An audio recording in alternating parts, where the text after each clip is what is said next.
Good morning, everyone. This is Suraj Kalia, Senior Medical Device Analyst at Oppenheimer. Pleased to have so many of you I see on the screen join us for this presentation for Humacyte. And from Humacyte, we are pleased to have CEO Laura Niklason join us this morning. Laura, eagerly look forward to hearing the latest and greatest and you informing our audience about what Humacyte does. I'll let you have the floor. Suraj, thank you so much for that introduction. I'm excited to be here and to talk with all the folks at this Oppenheimer conference. So yes, Humacyte is a very exciting technology and company. As the founder, I've been with it a number of years, and I'm really excited about telling you all of the value potential that I think we have. So Humacyte is really a clinical stage company that has a transformational platform technology. We're really the only company in the world that is capable of manufacturing universally implantable human tissues at commercial scale. The image that you see on the right is one of our scientists holding up one of our bioreactor bags that contains one of our engineered tissues. This is a human blood vessel that we've grown in our manufacturing suite that's 42 centimeters long and 6 millimeters in diameter.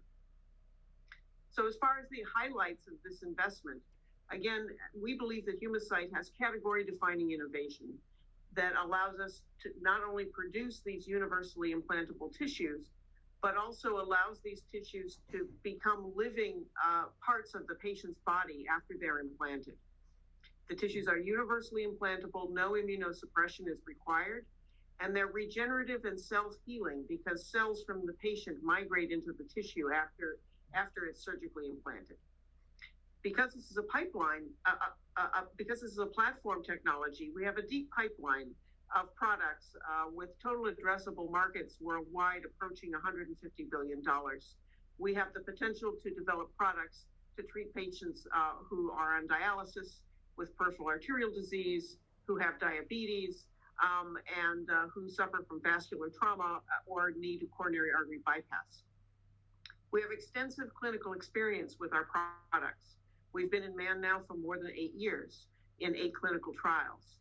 We've implanted more than 430 patients and have over 800 patient years of exposure to our products. We've implanted our products in 60 clinical centers in 6 countries by over 100 surgeons. So we know how our product works we know that our product does work and that it's durable. Humacyte was the first company to receive the Regenerative Medicine Advanced Therapy, or RMAT designation. We received this in 2017. We also received FDA Fast Track status. Importantly, we have in-house manufacturing, so we control our own manufacturing process. In addition, we've spent the last 5 or 6 years bringing our manufacturing of these human tissues up to full commercial scale. In our current facility right now, we have the capacity to grow more than 40,000 human acellular vessels, or HAVs, per year. Our IP position is very strong. We have 87 issued patents and nearly 24 that are currently under prosecution worldwide. Importantly, we have a great partnership with Fresenius Medical Care. In 2018, Fresenius made a strategic investment of $150 million and also partnered with Humacyte to develop a strategy around distribution and marketing of Humacyte's HAVs for dialysis access and also for peripheral arterial disease. Humacyte has been able to make all this progress based on the outstanding support of a group of really savvy private investors. Over the years, we've raised a total of roughly $480 million. About 30 or 40 of that is grant funding from the NIH and from the Defense Department. This includes the $150 million equity investment from Fresenius. In this image, what you can see is some examples of some of our product opportunities. In the upper left-hand side is an image of a dialysis patient who has an HAV tunneled underneath his skin.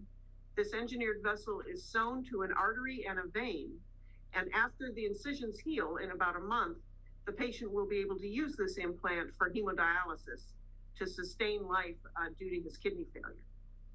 In the upper right, what you can see is actually an image from a rodent. This is an implant that we fashioned as part of our pipeline. This uses a decellularized engineered vessel that is coated on the outer surface with pancreatic islets. Pancreatic islets are the cells in our pancreas that sense glucose and can secrete insulin.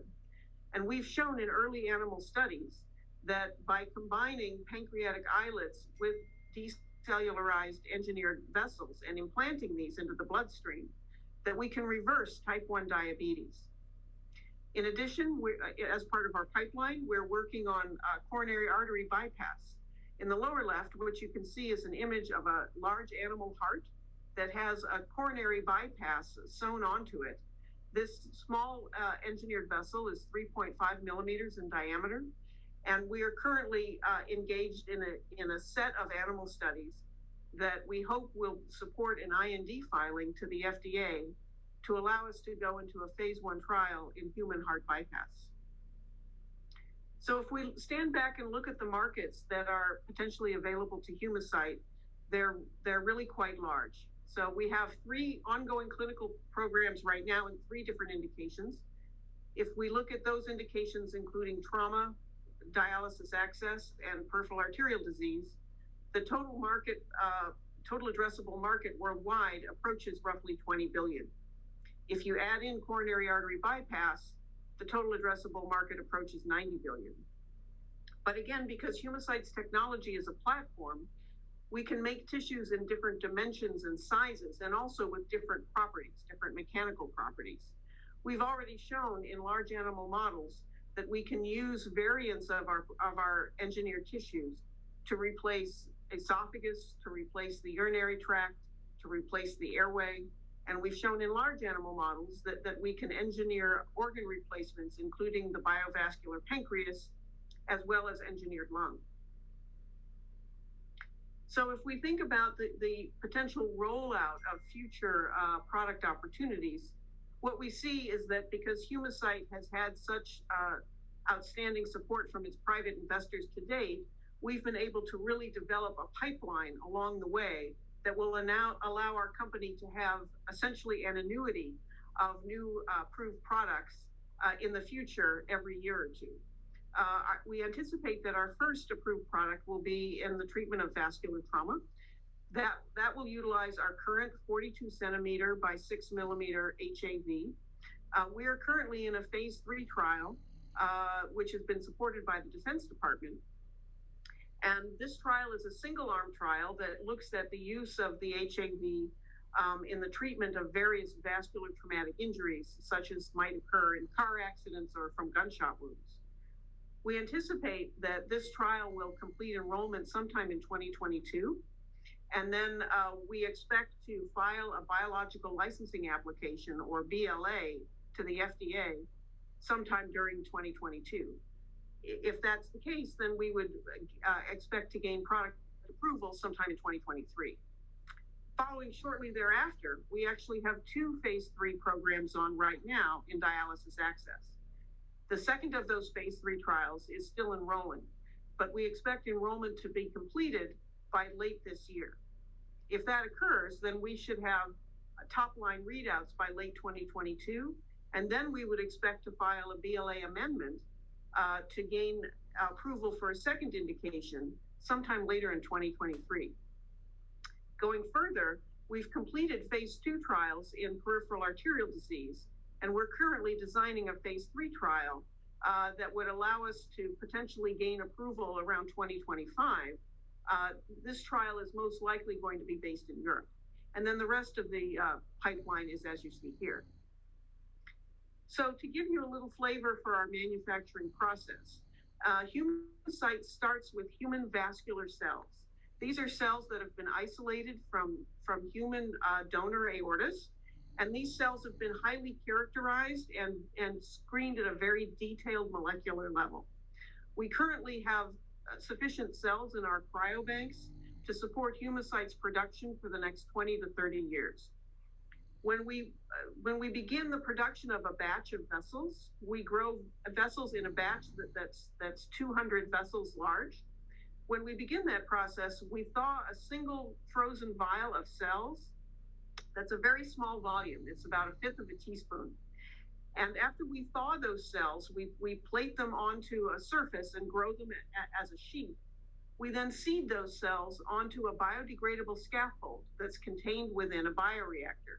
This is exactly analogous to what you saw in the beginning of the presentation.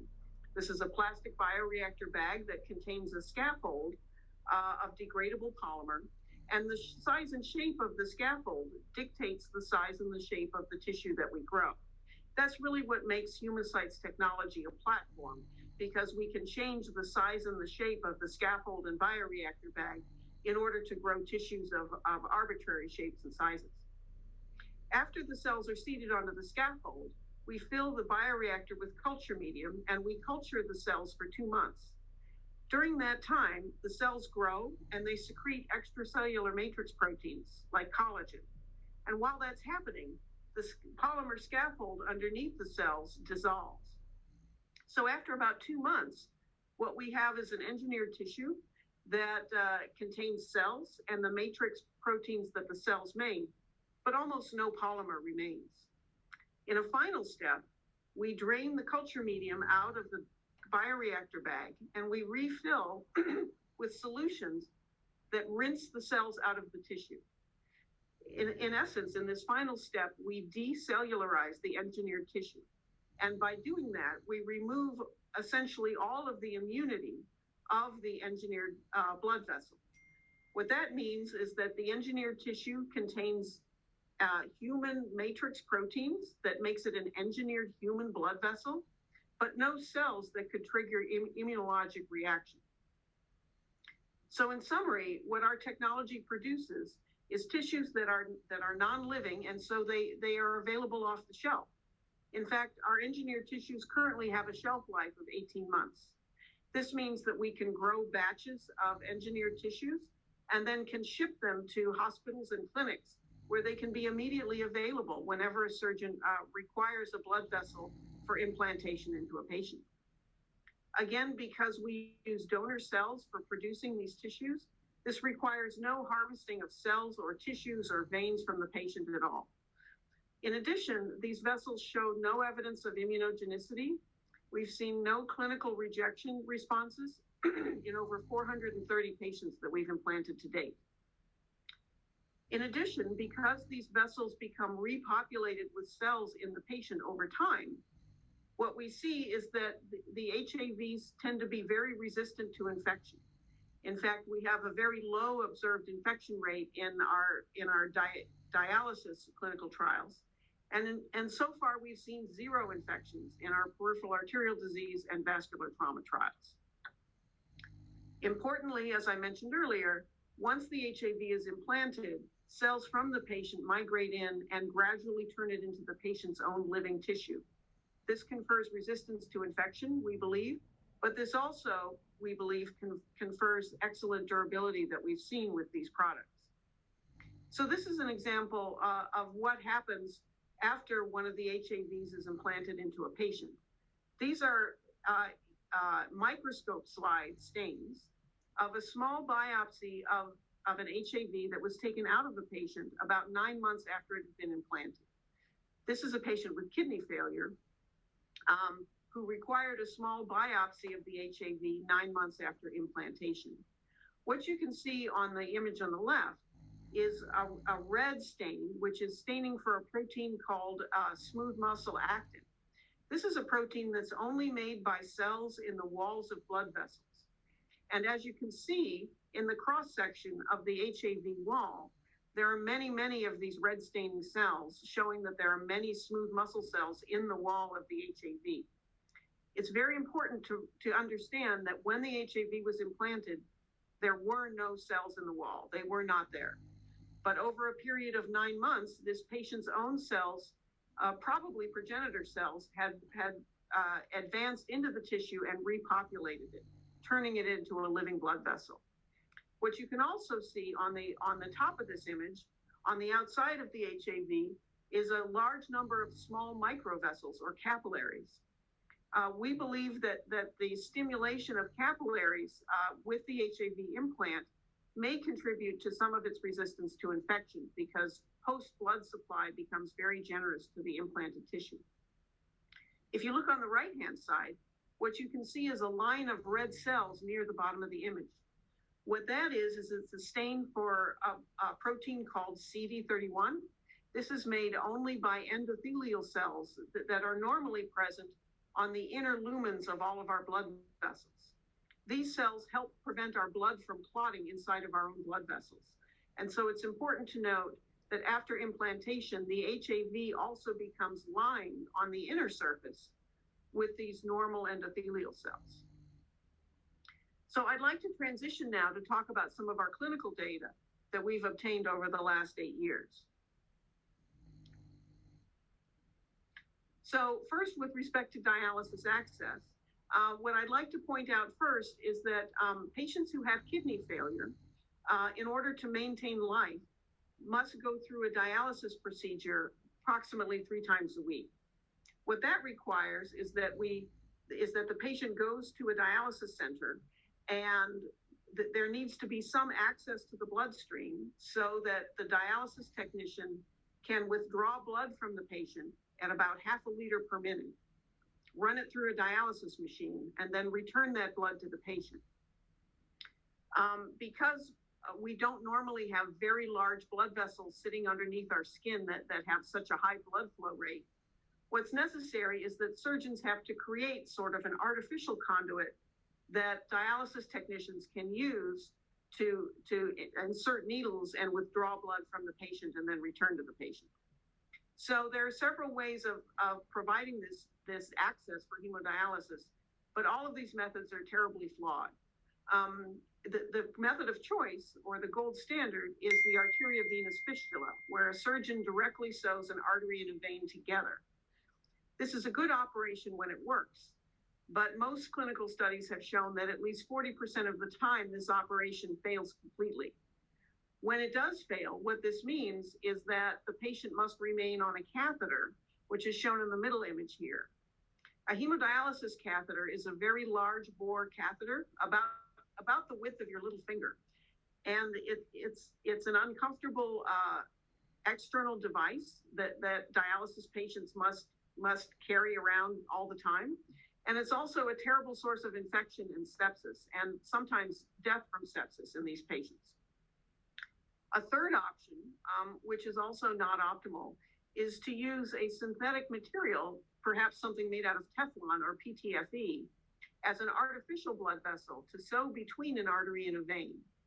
The limitations with PTFE are that, again, because this is an artificial material, they do tend to become infected, and they tend to have high rates of clotting. So if we look at how Humacyte's HAV has functioned in the long term in dialysis access, what you can see on the lower left are results of what we call secondary patency, which is really the function of the HAV and usability for dialysis over time. What you can see is that at 5 years, the HAV has a 58% function, or 58% secondary patency at 5 years. This compares actually extremely well to historical reports of the patency of both fistulas and PTFE grafts, which are roughly half of this value. So this really supports the durability of the HAV when used for dialysis, even though this vessel is being punctured with large bore needles 3 times a week during the course of all of these many weeks and years. If you look on the right, you can see a comparison of the infection rates of the HAV to synthetic vessels used for dialysis made out of Teflon or PTFE. As you can see on the right, we've seen significantly fewer infections with the HAV and significantly lower rates of hospitalization as compared to patients who use PTFE for dialysis. Regarding our next indication, the use of the HAV to treat injuries and acute vascular trauma, there are really several options that are available to the surgeon when a patient presents with acute limb ischemia because an artery supplying an arm or a leg has been damaged, either in a car accident or some other type of industrial accident or what have you. When the patient reports to the emergency room or the operating room, typically the limb has been without blood flow and ischemic for several hours. And so reconstituting blood flow to that limb as fast as possible is extremely important in order to avoid infection and amputation and sometimes fatal complications. Right now, the gold standard for treating this, this type of injury is to harvest vein from an uninjured extremity, typically the leg. However, patients who have multiple injuries often have no available vein to harvest. In addition, harvesting vein takes about an hour, and that adds to the ischemia time, and that adds to the tissue injury that can happen in these trauma patients. Similarly, it's possible to use synthetic graft made out of PTFE, but because these are synthetics, they suffer high rates of infection and are often fail due to infectious complications. What you can see on the right is an example of a trauma patient who suffered a gunshot wound to the knee and had a single HAV used to repair both his popliteal artery, which is the large artery supplying the foot behind the knee, and also the popliteal vein, and you can see two repairs there. In this situation, the surgeon was able to repair these injuries immediately, and the patient was able to avoid further damage to the limb. Currently, we have underway a single phase 3 trial, which is a single arm study. We have 37 patients who are enrolled to date. We currently have 12 clinical sites in the US, although we're expanding these sites in the US and also into Europe. Our results have shown thus far that we have 100% patency or function of the vessel at 30 days, which is a very encouraging result. In addition, we've seen no infections in any of our trauma patients in this study. If we think about the pipeline for Humacyte, this is also very exciting for us. So just very briefly, Humacyte has been working for a number of years to develop smaller caliber vessels that might be used in heart bypass. So as I mentioned earlier, we have a series of studies underway in large animals to prove out the efficacy of the smaller caliber HAV when used as a heart bypass conduit. In addition, another part of our pipeline is using the HAV to deliver pancreatic islets for the treatment of type 1 diabetes. As many of you will know, type 1 diabetics, in order to control their blood sugar, need to do frequent injections of insulin. They need to prick their fingers and test their blood sugar throughout the day, every day of their lives. Or alternatively, they have to wear devices that will automatically deliver insulin during the course of the day. The only alternative to this right now is a pancreas transplant, which is actually a very morbid and complicated procedure and is actually very rarely done because there are so many contraindications. Our hope with Humacyte is that we will be able to use our existing HAV product and coat the outside of it with sufficient pancreatic islets so that when implanted into the arm, for example, similar to what we do with our dialysis patients, after implantation, the pancreatic islets could sense glucose and secrete insulin and essentially reverse type 1 diabetes in these patients. So touching quickly on our commercialization strategy, again, as I've mentioned, we've managed to scale up our manufacturing so that we have a highly automated and highly robust manufacturing system that requires very little human input. This is a modular system so that we can build it out sequentially in our current facility post-commercialization as our demand accelerates. As far as looking at long-term potential total revenues, we see that with our earlier product opportunities, including dialysis access and vascular trauma, as well as peripheral arterial disease, what we see is that the total annual revenues from those three indications worldwide could approach nearly $4 billion. If we then look further in the pipeline and look at the biovascular pancreas, as well as the CABG product or coronary artery bypass product, we could see ultimate total revenues worldwide approaching $12 billion. So we have this collaboration with Fresenius, which is an outstanding relationship. we have partnered with Fresenius to assist and strategically help each other in the distribution and marketing of the HAV products, both in Europe and in the U.S. This relationship is a reflection of the strategic investment that Fresenius made in 2018, and really takes advantage of the fact that Fresenius has a very large footprint in dialysis access, with 2,500 dialysis centers in the U.S. alone. And in fact, Fresenius treats nearly half of the dialysis patients in the U.S. and roughly that fraction worldwide. We anticipate that for our first product, which will be in vascular trauma, that Humacyte will develop that sales and marketing effort ourselves. This is a very targeted marketing effort because we will initially target the 190 level 1 trauma centers that exist in the U.S. today, which we can do with a very reasonably sized sales force. We also anticipate that some of our pipeline opportunities might be partnered with other additional partners going forward. So from the proposed transaction that we will undergo with Alpha Healthcare, between our PIPE proceeds and the amount of cash currently in the trust, after expenses, we anticipate that we will raise approximately $255 million. The use of proceeds here will be at expanding our pipeline work to accelerate that and bring products like the pancreas treatment and the cabbage treatment forward more quickly. In addition, we'll use proceeds to complete our phase 3 clinical trials and build our commercialization sales force. So this is just a summary of the merger terms with Alpha Healthcare. The pre-money value for Humacyte was set at $800 million, which is the post-money value that we had with our Fresenius investment back in 2018. The rest of the details of the transaction are as you see here. We expect the transaction to close sometime in Q2 of 2021. So thank you very much for this opportunity to speak here today. It's been very enjoyable. And thank you, Suraj, for your kind introduction and for giving me the chance to tell our story. So, Laura, I know we're almost up on time. I have to squeeze in, if you don't mind, a couple of questions that have come in.